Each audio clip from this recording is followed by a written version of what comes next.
Everybody, I'm Latrina Patrick. Welcome to day 35 of our 90-day grant writing tutorial.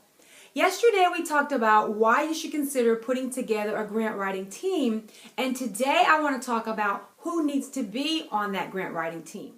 First thing I want to tell you is that keep in mind that these are a group of people who won't need to come together as a body very often, but coming out the gate, it will be important to have all the people at the table so that everybody's on the same page. So starting out, you want to make sure that you have someone who is in a leadership role or represents that leadership for that organization.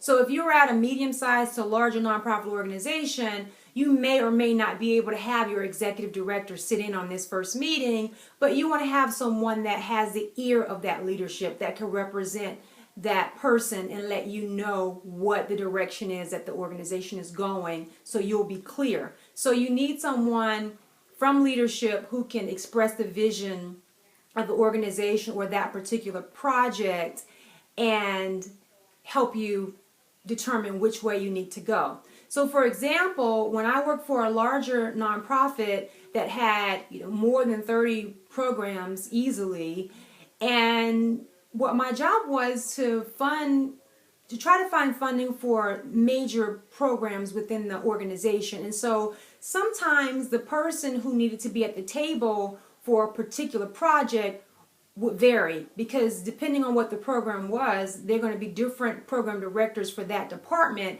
And so that position sometimes was interchangeable, because if I'm writing for the mental health program today, then I may have this program director. If I'm writing for the prevention program next month, then that director needs to be at the table. So it just depends on how things are running within your organization, and you can determine who needs to be in that quote-unquote leadership role.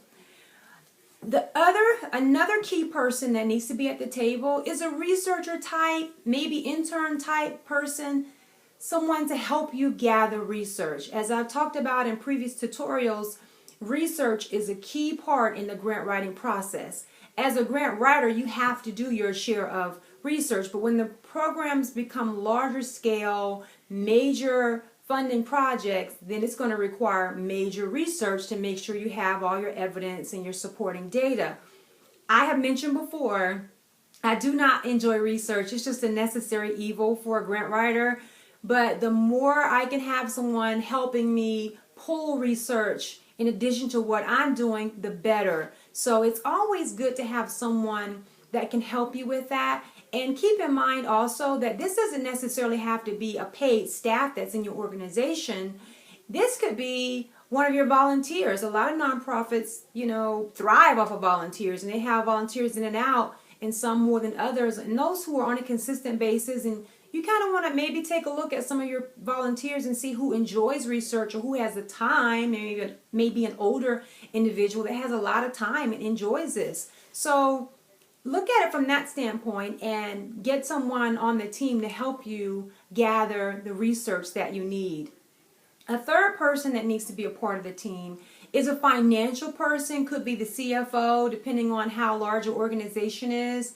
The reason why this person is important is because when it comes down to pulling together all the information that you need for a grant and for a program, and if you have a large organization, there are some things that you're going to need access to. So for example, a lot of times when you are applying for a federal grant that's several $100,000 or $1 million or more, one of the things that they're going to request is an audit statement. They want to see your financial statements to make sure that your organization is fiscally capable, so that you have a fiscal capacity to handle a grant of that amount. So as a grant writer, even as an internal staff grant writer, I don't have access to that, but I need someone who does, to be able to make these things readily available to me. And they can also give me feedback on things that I have no knowledge about. One thing I think about is when I was pursuing federal grants for this larger nonprofit, a lot of times the feds always have, when it comes to the budget, and they will tell you that you can apply indirect costs. Well, some organizations have an indirect cost rate, and I wasn't privy to that, so I would need to access that information. So it's always good to have someone that's going to be your point of contact from the financial side to help you pull the things together that you're going to need. So that's key. And then you also may, if you have it, have someone that has some administrative skills to help you out. So when it comes down to pulling things together and getting things ready at the last minute, there are a lot of fine details that need to come into play at the very end. And if you have someone that can help you in that administrative role to get those last minute signatures on disclosure statements from the leadership, or someone who is that point of contact when you are uploading a federal grant and there are certain things that have to happen before you can just upload a grant when it's due, a federal grant. Or just to pulling together at the last minute those community support letters and letters of agreement and memorandums of agreement from your community partners. Just people, someone that can help you with that, because when you're going after this large money and you have multiple programs that you're trying to get funded, you can't always get bogged down as one grant writer to try to do and handle all these things. That's why I shared last week that grant writers, when you're looking for a grant writer, they need to be organized and has time management skills. And this is the type of thing that they have to do where those skills come into play. So an administrative type person to help you at the end is really good to have. So these are just some key people that I think need to be available to you when you are going after grant funding for larger organizations. They don't always have to meet together. They may meet together 1 or 2 times, but the key is to having these people at your disposal when you need them. It makes it so much easier when you can pick up the phone, have someone that's identified in budgeting or in finance or in the program, the leadership that you can go to get that information that you need. So think about it. Look around you to see who it is that you have that can fit these roles in your organization, and I promise you it will help you tremendously. So if you have any questions or comments about anything I've covered today, please leave your question here on my YouTube channel. Also, if you haven't subscribed already, please make sure you subscribe to the channel so that you can get immediate notification whenever I upload a new video. And also, if you find what I'm sharing with you valuable, please share the link to the channel to your friends who you think would also benefit. I really appreciate that.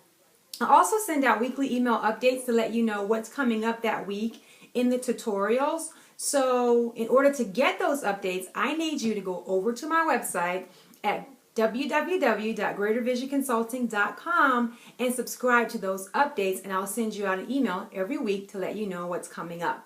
While you're on my website, check out my background, check out my experience, and also check out the services that I offer, and I would love the opportunity to work with you or your organization.